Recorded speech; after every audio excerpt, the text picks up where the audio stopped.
tugas lagi nih. Oke deh, aku bakal mulai nonton dulu aja.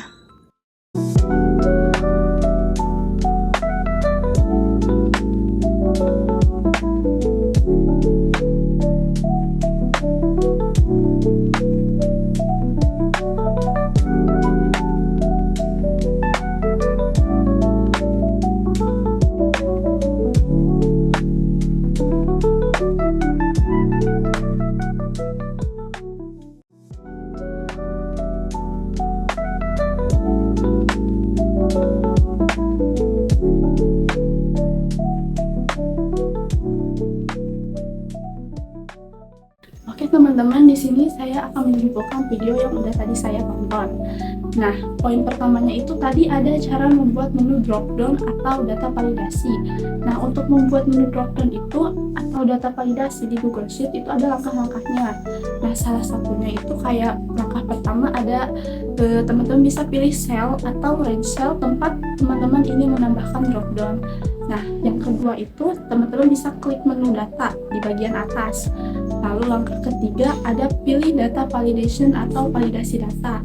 Nah, langkah keempat, teman-teman bisa pilih pada kotak dialog yang muncul di bagian kriteria. Nah, teman-teman bisa pilih list of items atau daftar item. Nah, yang kelima, teman-teman bisa masukkan item yang ingin teman-teman tampilkan dalam dropdown. Nah, itu tuh bisa dipisahkan dengan koma. Misalnya nih, tanda kutip A, koma B, koma C, tanda kutip. Nah, langkah yang terakhir, teman-teman jangan lupa klik save untuk menyimpan pengaturan. Nah, dari poin yang kedua itu tadi ada fungsi menu dropdown atau data validasi. Jadi, itu memiliki fungsi seperti menghindari kesalahan input. Jadi, teman-teman dapat memilih nilai yang sudah ditentukan. Nah, itu tuh mengurangi kemungkinan kesalahan pengetikan. Nah, yang kedua itu ada meningkatkan konsistensi data. Jadi, semua data yang dimasukkan itu mengikuti format atau pilihan yang telah ditetapkan. Nah, yang ketiga ada memudahkan pengisian data. Jadi, teman-teman bisa memilih dari daftar yang sudah ada tanpa perlu mengetik nilai secara manual. Nah, poin ketiga, tadi itu ada cara menggunakan data validasi. Jadi, teman-teman setelah menambahkan data validasi atau dropdown, teman-teman menggunakannya bisa dengan cara berikut, seperti satu, klik pada sel yang memiliki dropdown, lalu teman-teman pilih yang sesuai dari daftar yang muncul. Nah, jika validasi data memungkinkan, teman-teman bisa memasukkan nilai lain. Nah, itu tergantung pengaturan yang teman-teman pilih. Misalnya, jika teman-teman pilih list of items, maka dropdown akan menampilkan pilihan yang telah teman-teman tentukan, dan teman-teman juga bisa memilih salah satunya. Nah, yang keempat itu ada menyesuaikan dropdown sesuai data.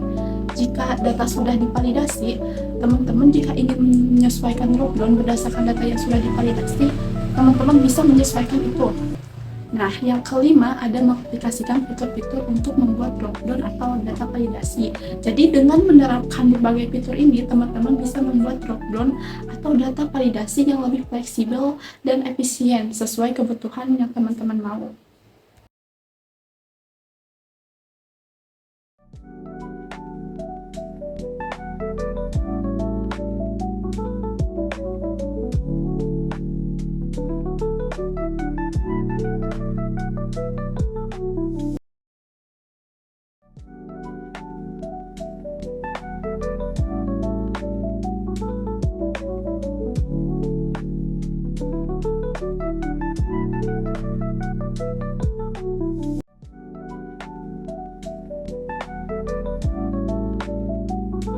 Nah, kesimpulan di video kedua itu ada mengubah teks format. Jadi, teman-teman bisa mengubah teks format di Google Sheet itu dengan menggunakan berbagai cara. Nah, salah satunya seperti teman-teman ingin mengubah jenis huruf. Teman-teman bisa pilih sel atau rentang sel yang ingin teman-teman ubah, lalu pilih jenis font dari toolbar.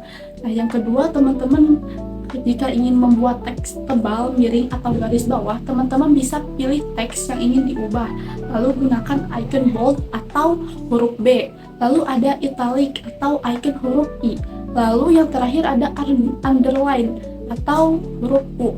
di toolbar. Nah, yang ketiga itu mengubah ukuran dan warna teks. Jadi jika teman-teman ingin menyesuaikan ukuran dan warna teks, teman-teman bisa menggunakan pilihan yang ada di toolbar atau melalui menu format teks. Nah, lalu ada yang kedua itu jenis format teks pada Google Sheet, yaitu menyediakan 3 fungsi utama untuk format teks.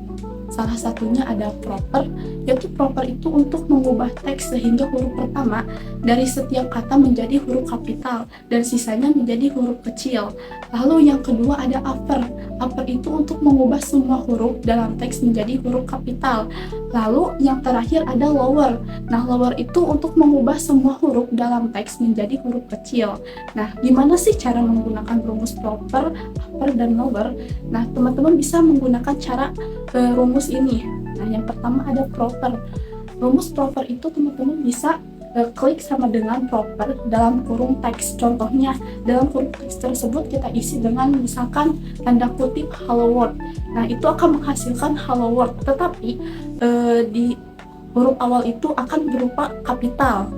Nah, yang kedua ada rumus upper. Nah, rumus upper pun sama dengan rumus proper, yaitu teman-teman bisa klik sama dengan upper dalam kurung teks. Nah, teksnya itu seperti kayak tadi, misalnya tanda kutip hello world. Nah, itu akan menghasilkan hello world, tetapi semua hurufnya itu berupa kapital. Nah, yang terakhir itu ada rumus lower. Sama teman-teman, rumus lower pun itu menggunakan sama dengan lower lalu dalam kurung teks. Nah, tapi dengan rumus lower itu akan menghasilkan hello world, tetapi semua hurufnya akan berupa huruf kecil. Baik, mungkin hanya itu yang bisa saya simpulkan dari kedua video tadi. Mohon maaf bila ada salah kata serta kekeliruan dalam saya menyimpulkan. Terima kasih semuanya, bye-bye.